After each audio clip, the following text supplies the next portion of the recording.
આણંદની SP યુનિવર્સિટીમાં નર્સિંગના વિદ્યાર્થીઓનો વિરોધ, એક સાથે એક જ વિષયમાં ફેલ કરાતા વિદ્યાર્થીઓ દ્વારા વિરોધ કરવામાં આવ્યો છે। વિદ્યાર્થીઓના ઉગ્ર વિરોધને લઈ અને પોલીસ બોલાવવાની ફરજ પડી હતી। સમસ્યાનું નિરાકરણ લાવવા કુલપતિ દ્વારા આશ્વાસન આપવામાં આવ્યું છે।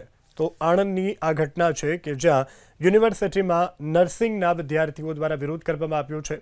એક સાથે એક જ વિષયમાં ફેલ કરાતા વિદ્યાર્થીઓનો વિરોધ, વિદ્યાર્થીઓના ઉગ્ર વિરોધને લઈ અને પોલીસ બોલાવવાની ફરજ પડી હતી। આણંદની એસપી યુનિવર્સિટીમાં નર્સિંગના વિદ્યાર્થીઓનો વિરોધ, એક સાથે એક જ વિષયમાં ફેલ કરાતા વિદ્યાર્થીઓ દ્વારા વિરોધ કરવામાં આવ્યો છે। વિદ્યાર્થીઓના ઉગ્ર વિરોધને લઈ અને પોલીસ બોલાવવાની ફરજ પડી હતી। સમસ્યાનું નિરાકરણ લાવવા કુલપતિ દ્વારા આશ્વાસન આપવામાં આવ્યું છે। તો આણંદની આ ઘટના છે કે જ્યાં યુનિવર્સિટીમાં નર્સિંગના વિદ્યાર્થીઓ દ્વારા વિરોધ કરવામાં આવ્યો છે। એક સાથે એક જ વિષયમાં ફેલ કરાતા વિદ્યાર્થીઓનો વિરોધ, વિદ્યાર્થીઓના ઉગ્ર વિરોધને લઈ અને પોલીસ બોલાવવાની ફરજ પડી હતી।